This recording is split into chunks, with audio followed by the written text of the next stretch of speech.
kita di tempat ini, di majelis ta'lim kita ini, majelis az-zakir.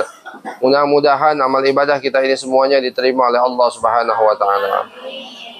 Salawat dan salam selalu kita haturkan kepada baginda Nabi kita Nabi Muhammad sallallahu alaihi wasallam, beserta kepada para keluarganya, sahabat-sahabatnya, dan seluruh pengikut Nabi Muhammad sallallahu alaihi wasallam hingga akhir zaman.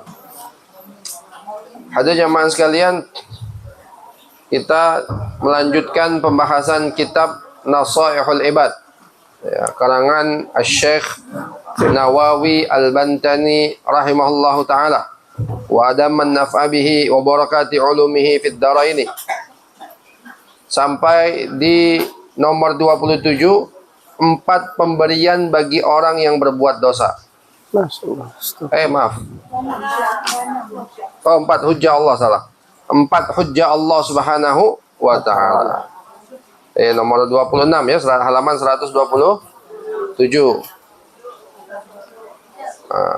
Dikatakan di sini dikatakan baginda Rasulullah sallallahu alaihi wasallam bersabda, "Innallaha ta'ala yahtajju yaumal qiyamati bi arba'ati anfusin ala arba'ati ajnasin minan nas. Alal aghniyai bi Sulaiman ibnu Dawud, wa alal abidi bi Yusufa, wa alal marda bi Ayyuba, wa alal fuqara'a bi Isa." Ya. Kata baginda Rasulullah sallallahu alaihi wasallam, sesungguhnya Allah Subhanahu wa taala, ya, pada hari kiamat akan berhujjah atau akan menjadikan seseorang hujjah kepada 4 jenis manusia, ya, terhadap 4 jenis yang lain. Maksudnya gimana? Ya, Allah Subhanahu wa taala akan menghakimi 4 golongan manusia, ya, dengan alasan 4 manusia yang lain. Ya, bisa dipahami nggak, Bu? Ya. Jadi Allah akan tanya, kamu nanti kenapa kamu begini? Misalnya orang kaya, nanti kita bahas. Orang kaya, kenapa kamu begini? Ya, kenapa kamu gak ibadah? Kenapa kamu maksiat? Kenapa kamu jauh dari Allah? Maka orang kaya mengatakan, ya, saya sibuk dengan perdagangan saya. Ya.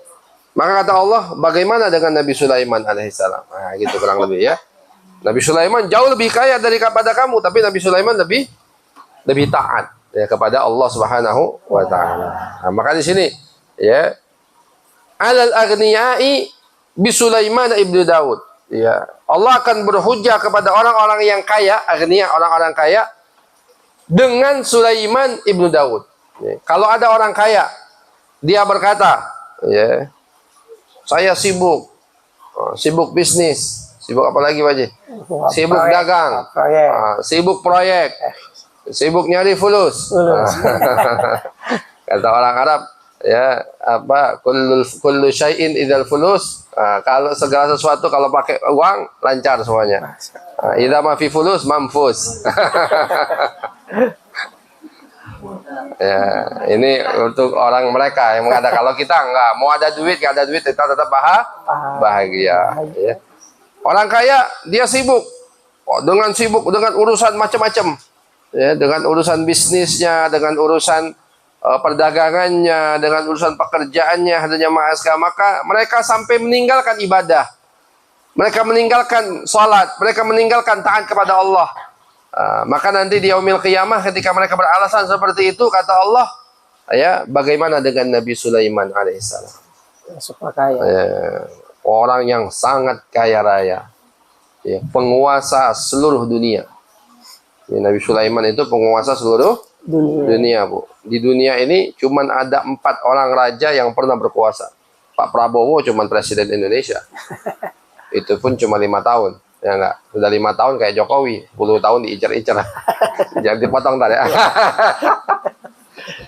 Ya. Presiden cuma 5 tahun, 10 tahun, dan itu pun cuma Indonesia. Donald Trump, presiden Amerika, cuma 5 tahun, itu pun cuma Amerika, nggak nguasain semuanya.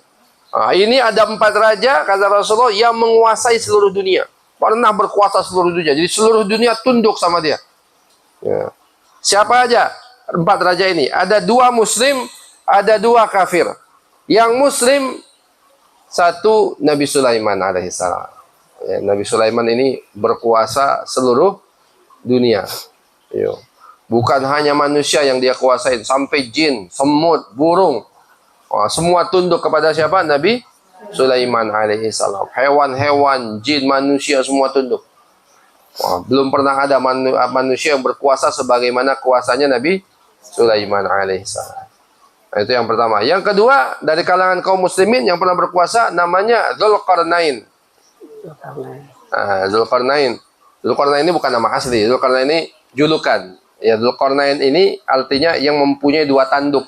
Dzulqarnain yang punya dua tanduk. Maksudnya apa? Dia menguasai dua wilayah, barat sama timur. Artinya seluruh dunia ketika itu pernah tunduk di bawah kekuasaan Dzulqarnain. Siapa Dzulqarnain ini? Nggak jelas.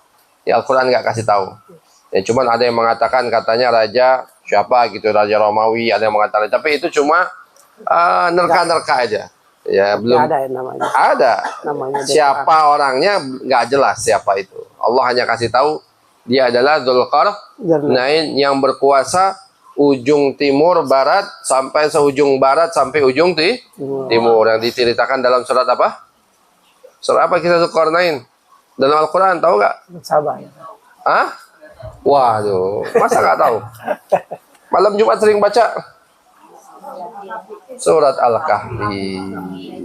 Kan Al-Kahfi cerita terakhir tentang Dzulqarnain yang mengalahkan apa? Ya'juj dan Ma'juj yang nanti dikurung pakai tembok dari besi. Ya'juj dan Ma'juj. Ini kisah surat Al-Kahfi. Nah, dia Dzulqarnain ini pernah berkuasa seluruh dunia. Nah, ini yang muslim. Yang kafir? Firaun enggak. Firaun cuma Mesir doang. Firaun itu cuma berkuasa di Mesir. Orang juga nggak tinggi, tapi sombongnya naudzubillah. Orangnya kecil Firaun itu ceritanya itu. Cuman kenapa dia ini sombongnya begitu? Ya, dia berkuasa, dia raja, semua tunduk kepada dia, rakyatnya. Kemudian Firaun ini dikatakan dalam riwayat nggak pernah sakit, nggak pernah sakit, sampai sakit kepala aja nggak pernah, bertahun-tahun.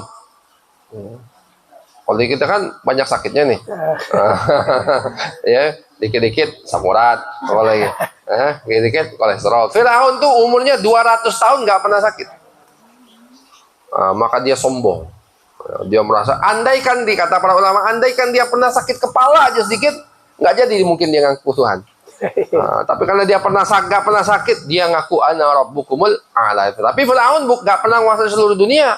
Firaun hanya menguasai Mesir aja. Mesir di bawah kekuasaan dia di zaman itu. Ya. Raja yang kafir yang pernah menguasai dunia yang pertama Raja Namrud. Zaman siapa Raja Namrud? Ibrahim. Zaman Nabi Ibrahim. Ya, zaman Nabi Ibrahim itu Raja Namrud. Setelah Nabi Ibrahim dibakar, kemudian dipanggil oleh Namrud. Ya, kenapa engkau tidak mau nyembah berhala-berhala kami? Itulah kemudian diskusi ya dengan Nabi Ibrahim alaihissalam, nggak berkutik dia. Dia berkata, ya, kalau Tuhan engkau bisa menghidupkan dan mematikan, aku juga bisa, kata dia. Bisa menghidupkan dan mematikan. Mana contohnya? Panggil dua orang yang terpidana mati. Satu dihidupin, yang satu hukum mati. Wah, saya bisa. Saya yang ini hidup, yang ini mati. Kata siapa? Namrud. Kalau engkau berkata, kata Nabi Ibrahim nggak kalah pintar. Oke. Tapi Tuhanku bisa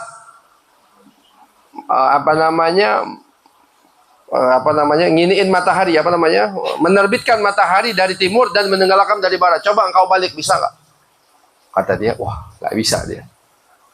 Fabuhitalladzi kafar, maka orang kafir, maka Raja Namrud terdiam dengan kehebatan Nabi Ibrahim dalam berhujjah. Ini pintarnya Nabi Ibrahim alaihissalam.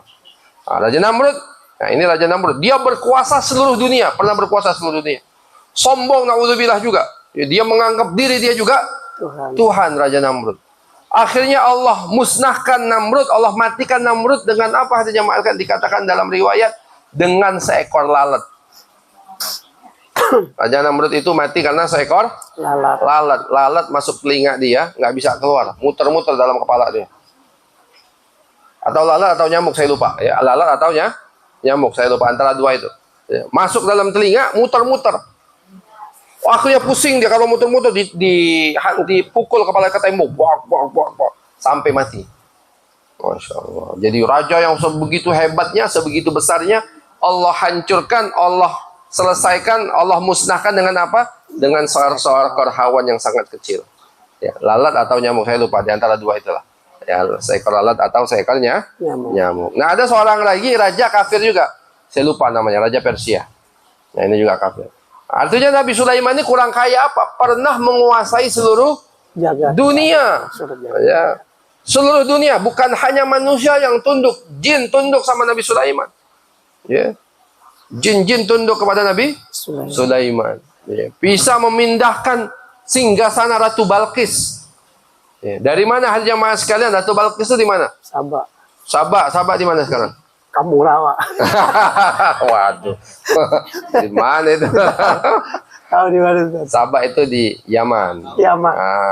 Sabah itu di Yaman. Yaman itu dari dulu itu kerajaan besar. Ya, kerajaan Sabah. Dalam Al-Qur'an kan ada surat Sabah.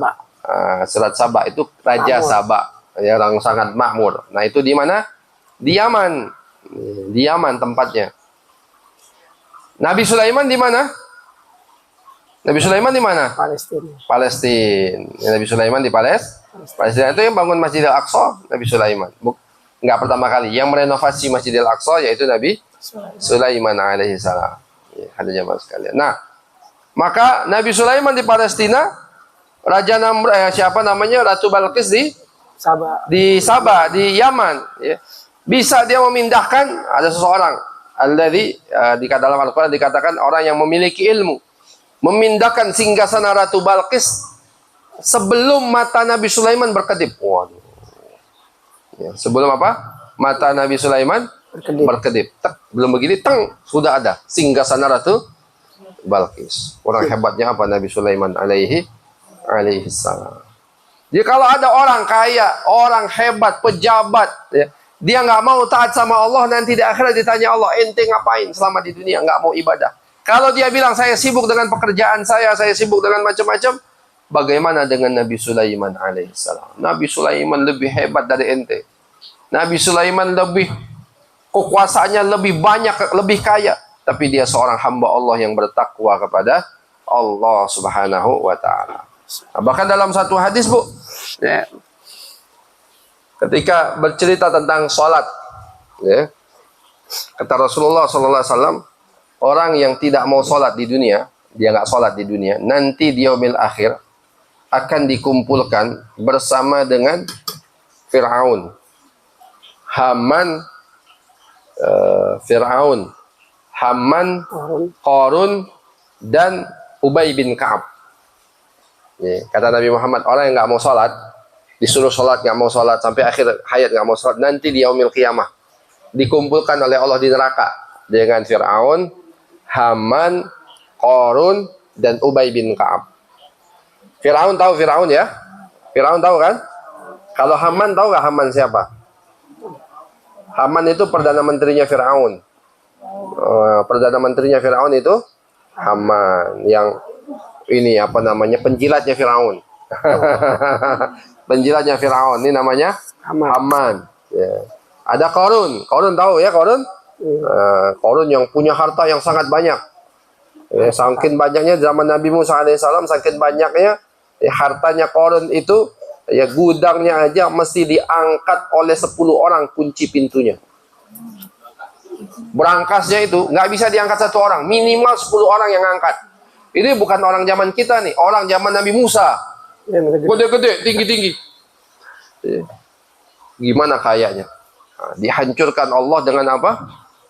Ditenggelamkan bersama dengan harta-hartanya. Makanya sekarang kalau ketemu harta kita bilang apa? Harta karun. Nah, itu dari Qarun. Ya, Qarun zaman Nabi Musa alaihissalam. Wah, dapat harta karun nih. Padahal itu ininya daripada. Yang keempat, Ubay bin Ka'ab. Ubay bin Ka'ab ini zaman Rasulullah SAW pedagang. Kata ulama, kenapa kalau orang nggak sholat kok disamakan dengan 4 orang ini? Nah, kata ulama dibahas. Kalau orang nggak mau sholat karena sibuk dengan jabatan, karena sibuk dengan kekuasaan, para raja-raja yang sibuk kekuasaan kemudian meninggalkan sholat, maka dia akan bersama dengan Fir'aun di neraka. Karena Fir'aun seorang raja. Kalau dia tidak sholat karena disibukkan dengan jabatan, sibuk jilat presiden, sibuk jilat gubernur, sibuk cari muka ke sini, cari muka ke sini, ya, menjadi pejabat dia, jamaah sekalian, kemudian dia lupa sholat, dia tinggalkan sholat, maka kata para ulama nanti dia bersama dengan Haman di neraka. Nah, anak buahnya siapa Haman?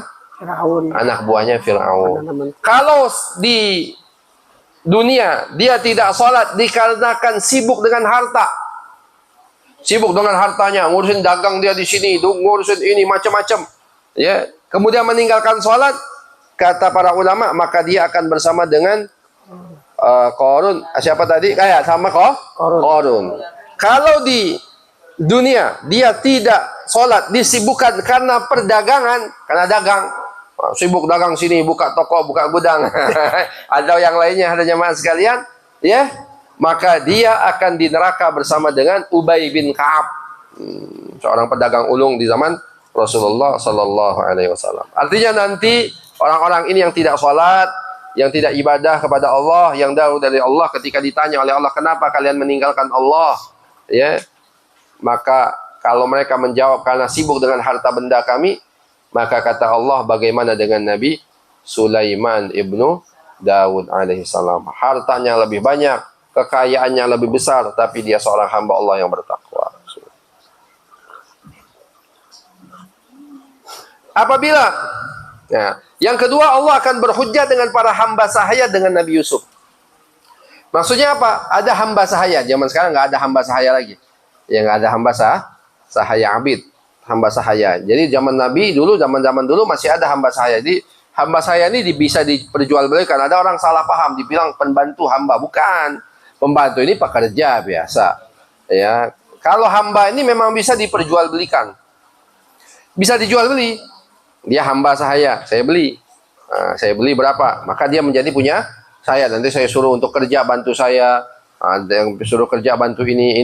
Tergantung, ada hamba sahaya yang mahal harganya. Karena kenapa? Masih muda, gagah, kuat, kemudian pintar, ada keahlian tertentu, misalnya pintar buat senjata, pintar buat baju, pintar macam-macam. Nah, itu nanti harganya lebih mahal.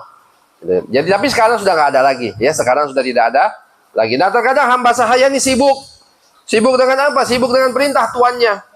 Ya. Sibuk dagang, misalnya jaga toko, atau sibuk dengan apa. Maka ketika ada hamba sahaya yang dia tidak beribadah kepada Allah, ya, dan kemudian dia jauh dari Allah, ditanya oleh Allah di yaumil qiyamah, kenapa engkau tidak mau beribadah kepada Allah? Kata dia, sibuk karena saya seorang hamba.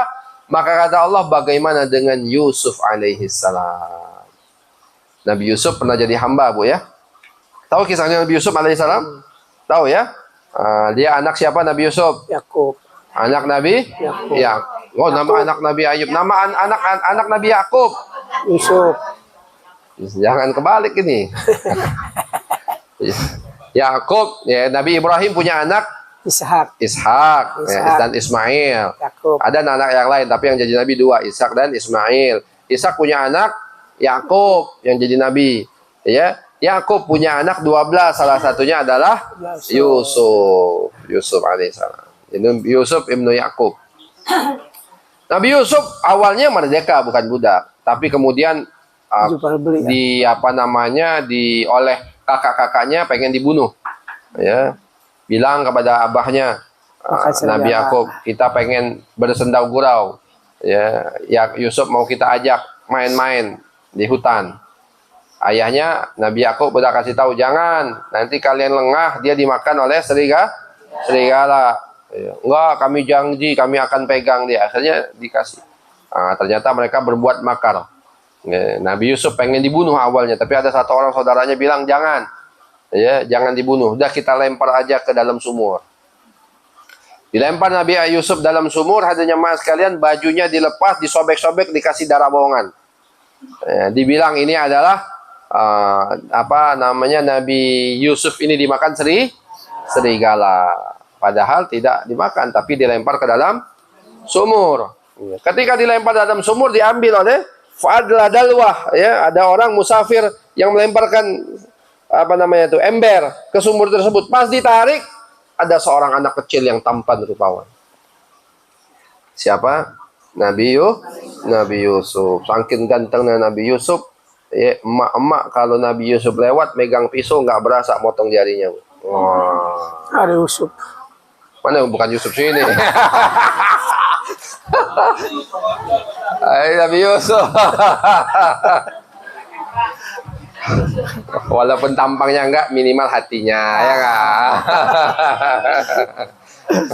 Kalau Nabi Yusuf tuh, Masya Allah, ya, orang perempuan kalau ngelihat Nabi Yusuf tergoda langsung. Ya, Zulaikha, apa namanya, tuannya, ya, tergoda melihat Nabi Yusuf alaihissalam. Ya. Jadi Nabi Yusuf alaihissalam budak, ya, dijual, dibawa ke Mesir, ya, dari Palestina, dia aslinya Palestina, dibawa ke Mesir, dijual sebagai budak Nabi Yusuf alaihissalam. Dijadikan budak, dibeli oleh menteri keuangan di zaman itu. Ya, dibeli menteri, itulah. Nah, kisahnya panjang lah. Dia seorang budak, ya, seorang budak, tapi dia seorang hamba Allah yang bertakwa kepada Allah Subhanahu wa taala. Oke. Jadi kalau ada orang yang tidak beribadah kepada Allah karena alasan dia seorang budak, kalau kita tafsir sekarang, oh karena saya sibuk kerja, karena saya sibuk urusan dunia, ya, maka bagaimana dengan Nabi Yusuf alaihissalam? Nabi Yusuf walaupun dia seorang hamba sahaya, tapi dia seorang yang bertakwa. Allah akan berhujah dengan orang-orang sakit dengan Nabi Ayub alaihissalam. Nah, Nabi Ayub, tahu Nabi Ayub? Nah, Nabi yang keberapa tuh? Adam, terus Idris, terus Nuh, terus Hud, terus Saleh, Ibrahim, Lut dulu. Kalau urutannya Ibrahim, Lut, Ismail, Ishak, Yakub, Yusuf, Ayub, ya, alaihissalam. Berarti yang keberapa? 12. Jadi ceritanya kenapa kok Nabi Ayub setelah Nabi Yusuf? Karena zamannya emang dulu Nabi Yusuf. Istrinya Nabi Ayub ini kalau nggak salah cucunya Nabi Yusuf, atau anak atau cucunya Nabi Yusuf alaihissalam. Nabi Ayub dulu sehat, segar bugar, sehat, hartanya banyak, kaya raya. Tapi kemudian Allah Subhanahu wa taala uji Nabi Ayub dengan apa? Penyakit menahun. Tubuhnya membusuk. Tubuhnya Nabi Ayub itu membusuk. Ya. Bengkak-bengkak, busuk, mengeluarkan bau. Ya. Terbaring di atas tempat tidur, nggak bisa ngapa-ngapain. Hartanya habis semua, hartanya banyak habis. Ya, peternakannya habis semua, anak-anaknya banyak, satu persatu mati. Cuman yang tinggal satu orang, istrinya aja, seorang wanita solehah. Cucu Nabi Yusuf alaihissalam. Ini yang jaga beliau. Sampai dia diusir dari kampungnya, hadirin sekalian, dia tinggal di tempat pembuangan sampah di ujung kota. Masya Allah. Nabi Ayub. Berapa tahun sakitnya? Bukan setahun, bukan 2 tahun. Ada riwayat mengatakan 7 tahun. Ada lagi riwayat mengatakan 10 tahun. Ada lagi riwayat mengatakan 40 tahun. Wa Allah. Tapi apa doa Nabi Ayub alaihissalam? Nah, doa Nabi Ayub bagus ya. Mudah-mudahan bisa kita amalin doa Nabi Ayub alaihissalam. Ya. Apa kata Allah? Allah abadikan dalam Al-Quran. Rabbi anni massaniyad durru wa anta arhamur rahimin. Ulangi Bu. Rabbi anni massaniyad durru wa anta arhamur rahimin. Itu doa Nabi Ayub alaihissalam. Ya Allah, sesungguhnya engkau menyentuh aku dengan sedikit kesulitan. Ya Allah. Sedikit. Mas itu cuma gini aja nih. Mas itu, makanya kan kalau dalam fikih mazhab Syafi'i, ya, menyentuh itu gini aja, batal. Wudunya apa? Batal yang bukan muhrim, ya. Nyentuh gini, mas, nyentuh dikit. Jadi kata Allah, Nabi Ayub tuh penyakit menahun tuh cuma nyentuh kayak gitu. Padahal berapa tahun sakitnya tadi? 40 tahun. Oh, ada yang sampai mengatakan berapa? 40 tahun. Atau minimal ambil yang paling kecil 7 tahun. Cuman disentuh doang. Kata Nabi Ayub, wa anta arhamur rahimin. Engkaulah yang maha rahim. Engkaulah yang maha mengasihi. Ya, pada hamba-hambanya. Maka Allah kemudian habis doa itu Allah sembuhkan Nabi Yusuf alaihissalam. Maka coba kalau kita sakit-sakit, baca doa ini. Rabbi anni masaniyad durru wa anta arhamur rahimin. Lagi ya, Rabbi anni masaniyad durru wa anta arhamur rahimin. Nah, mana yang sakit, bismillah baca. Insyaallah yakin dengan izin Allah Subhanahu wa taala. Jadi kalau ada orang sakit di dunia, nggak mau sholat, nggak mau ibadah kepada Allah. Kenapa kata Allah kamu nggak mau ibadah? Karena saya sakit ya Allah. Maka kata Allah, bagaimana dengan Nabi Ayub? Sakit ente belum ada apa-apanya.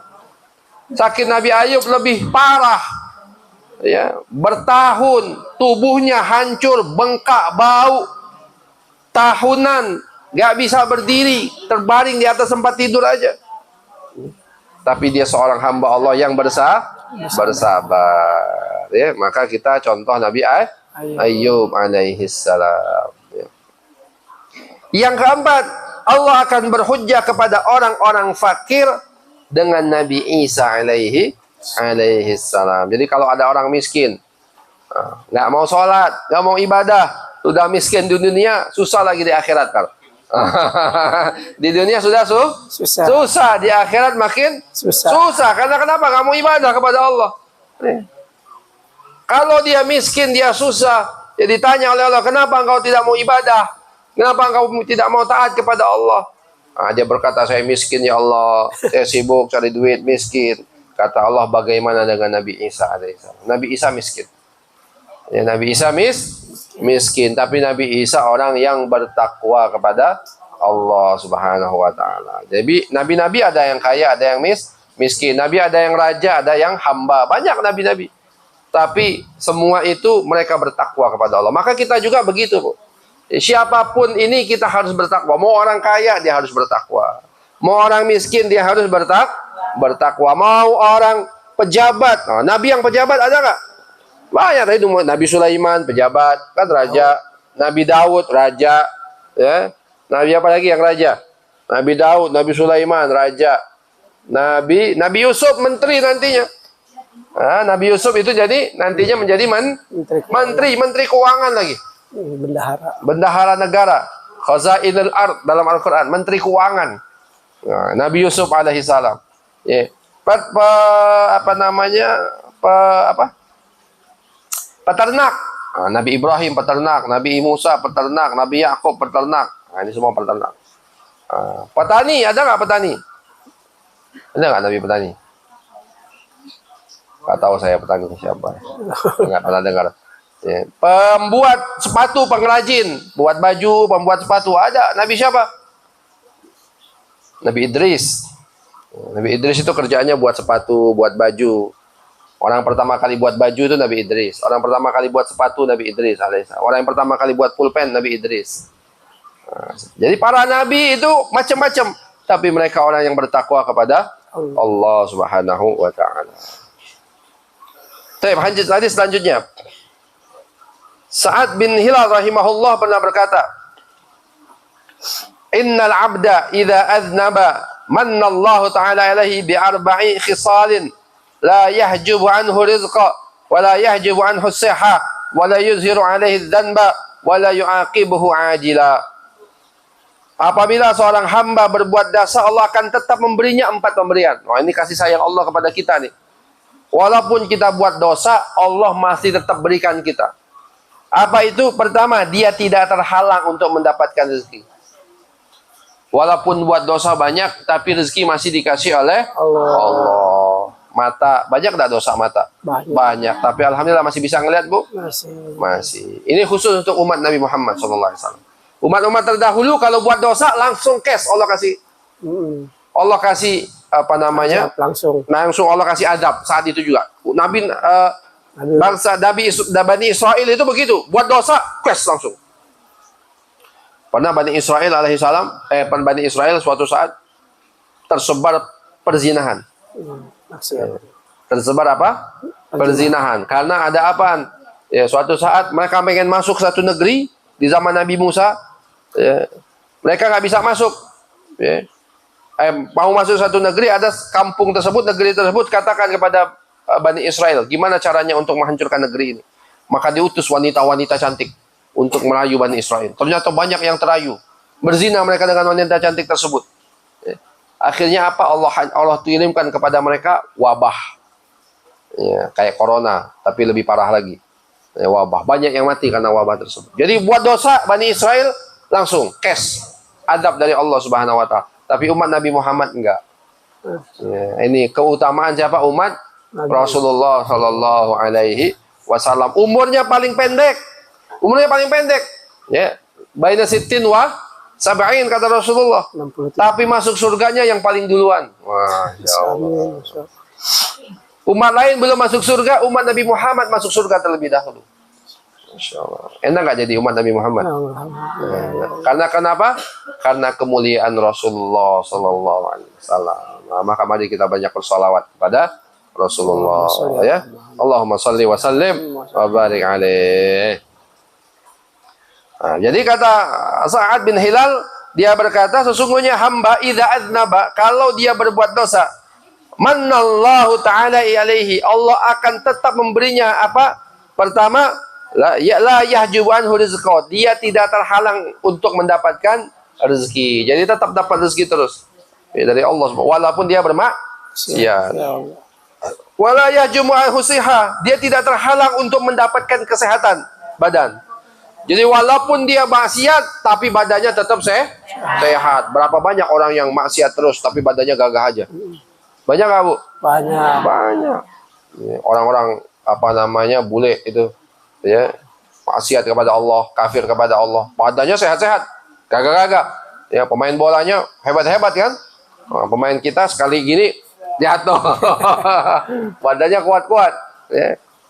Walaupun mereka, nah, jadi kemuliaan orang itu intinya apa? Kemuliaan orang itu bukan dari rezeki, bukan dari sehat badan, bukan dari jabatan, bukan dari fisik yang sempurna, tapi kemuliaan manusia itu dari apa? Dari iman dan takwa. Innallaha la yanzuru ila suwarikum. Allah enggak ngelihat paras kalian.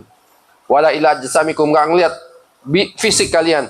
Walakin yanzuru ila qulubikum wa a'malikum. Tapi Allah ngelihat hati dan amalan-amalan kalian, ya. Allah tidak menampakkan dosanya semata. Apalagi wala yahjubu ansuhiha. Jadi badan sehatnya tetap diberikan oleh Allah, enggak diberikan sakit. Ya. Tidak terhalang untuk mendapatkan kesehatan. Wala yuzhiru alaihi dzanba. Wah, Masya Allah. Dosanya selama masa di dunia tidak ditampakkan oleh Allah. Kita buat dosa, ya ada jemaah sekalian, Allah tutupin aib kita. Ini luar biasa nih. Ya. Kalau kita satu dosa aja kita ini, dosa kita ditampakkan oleh Allah, ada jemaah sekalian, malu mungkin kita. Ya. Gak usah banyak-banyak, satu dosa aja. Allah tampakkan aib kita, nah kita akan apa? Malu. Makanya kata Rasulullah, ya, orang yang paling dibenci oleh Allah, manusia yang paling dibenci oleh Allah apa? Orang yang berbuat maksiat pada malam hari. Kemudian aibnya ditutup oleh Allah, tapi esok harinya dia ceritakan maksiatnya itu kepada orang lain. Itu namanya al-muzahirun. Apa al-muzahirun? Orang yang menampakkan aib. Allah tutupin aibnya. Dia sendiri yang membuka. Dia cerita sini, dia buat podcast, dia cerita. Nauzubillah. Ada nggak yang begitu? Banyak, ya Allah. Ngeri ya hari ini ya. Nauzubillahi min dzalik. Ya. Kenapa, Bu, orang begitu? Kenapa orang kok begitu? Mau dia buka aib. Bangga deh. Biar terkenal. Kalau terkenal punya banyak duit. Tahu Nikita Mirzani, tahu ya? Nikita Mirzani itu pernah cerita. Saya ngeliat berita. Dia bilang apa? Waktu kalau dia lagi ribut-ribut sama orang, kan dia tukang ribut melulu tuh. Yo, sini ribut.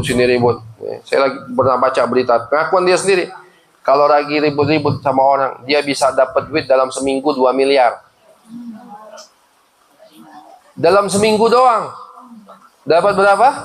2 miliar. Kita kerja setahun dapat 2 M belum tentu. Seminggu dia bisa dapat 2 M.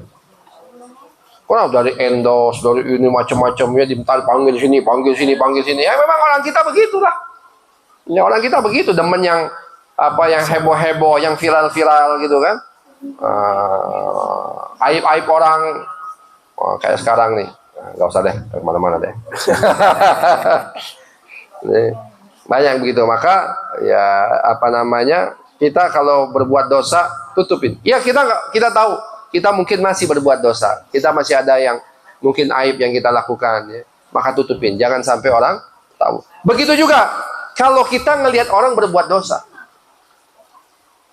Ya, makanya dalam hadis itu. Ini penting nih, bagus sekali hadis ini mengajar kepada kita. Apa kata Rasulullah? Idza ra'a minkum munkaron. Kalau kalian melihat sebuah kemungkaran, fal yughayyiru biyadihi. Maka rubah dengan tangan. Misalnya kalau bisa nih ada orang maksiat di sini, ibu-ibu di sini ngepung, pukulin, misalnya gitu. Kalau bisa, ya. Fal yughayyiru biyadihi. Fa illam yastati, kalau nggak bisa, fa bilisanihi. Rubah dengan lidah, kasih tahu orang itu. Ya. Jangan nanti nggak boleh begini, maksiat, dosa, ya haram hukumnya. Fa'ilam yastati, kalau nggak bisa, ya biwafa biqalbihi, dengan hati, minimal mengingkari dalam hati, ya Allah, kasihan banget nih orang masih maksiat. Alhamdulillah ya Allah, saya nggak masuk orang tersebut. Nah, ini dengan hati. Coba lihat, ini perhatikan nih, menarik hadis ini. Apa kata Rasulullah? Idza ra'a minkum munkaran, kalau kalian melihat kemungkaran. Artinya kalau kalian ngelihat, bukan kalau kalian cari-cari. Paham nggak maksudnya? Ya. Kalau nggak sengaja kita ngelihat, rubah. Tapi bukan nyari-nyari. Kira-kira Pak Haji Ramayuli jam segini kemana ya? Nah, itu nggak boleh. Namanya tajasus. Tajasus itu nyari-nyari kesalahan orang, nggak boleh. Haram hukumnya tajasus. Kalau kita nggak sengaja ngelihat, kasih tahu. Tapi ngasih taunya juga apa? Langsung ke orangnya, nggak boleh ngasih tahu ke banyak orang. Kecuali emang ada efek yang lain. Misalnya kita tahu orangnya suka nipu. Dia bisnis, transaksi bisnis selalu sama dia suka nipu. Ada orang yang mau bisnis sama dia, kasih tahu. Ente jangan. Nanti kalau ente bisnis sama dia, ente ditipu. Anda udah pernah kena. Boleh kalau itu. Nah, itu bukan ghibah itu, ya.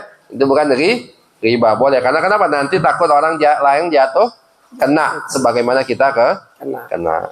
Jadi Allah tutupin aib kita walaupun kita bermaksiat kepada Allah Subhanahu, walaupun kita buat dosa. Ini nikmat dari Allah yang begitu besar. Wala yuzhiru alaihi dzanba, ya, Allah tidak tampakkan dosanya. Wala yu'aqibuhu ajila, dan Allah tidak menyegerakan hukumannya di dunia. Jadi enggak cepet-cepet, ya. Untuk apa? Biar kita cepat bertaubat. Allah pengen kita taubat sama Allah. Ya. Ada dalam riwayat, malaikat kalau orang ngelihat manusia itu bermaksiat, malaikat itu marah. Pengen mukul kita, pengen ngasih adab kita. Kata Allah, biarkan hambaku. Aku menanti dia mengharap kepadaku. Ya Allah. Ini kasih sayang Allah sama kita. Allah selalu harap, tiap malam Allah mengharap kita datang kepada Allah, minta ampun sama Allah Subhanahu wa ta'ala. Maka nggak dihukum oleh Allah langsung. Tapi kata Rasulullah dalam hadis yang lain, ya, ada satu dosa, ya, ada 3 dosa yang kalau kita lakukan Allah akan percepat azabnya di dunia, dan akan Allah simpan azab itu untuk di akhirat. Ini khusus 3 dosa ini aja, Bu. Mudah-mudahan Allah terhindar. Allah kasih kita jauh dari 3 dosa ini. Kalau kita lakukan 3 dosa ini, di dunia dapat, di akhirat juga dapat. Apa 3 dosa itu hadirnya mas sekalian? Kata Rasulullah dalam kitab Al-Adabul Mufrad, yang pertama apa? Al-baghyu, buat zalim. Zalim. Ngambil harta orang. Ngambil hak orang. Mukul orang, lidahnya suka nyakitin hati orang, zalim. Nah, ini bahaya. Ya, al-baghyu, berbuat zalim. Hati-hati. Ya. Da'watul mazlum mustajabah, kata Rasulullah. Ittaqu da'watal mazlum. Ya, kata Rasulullah, hati-hatilah kalian terhadap doa orang yang terzalimi. Ya, karena kata Rasulullah, doa orang terzalimi tidak ada hijabnya kepada Allah.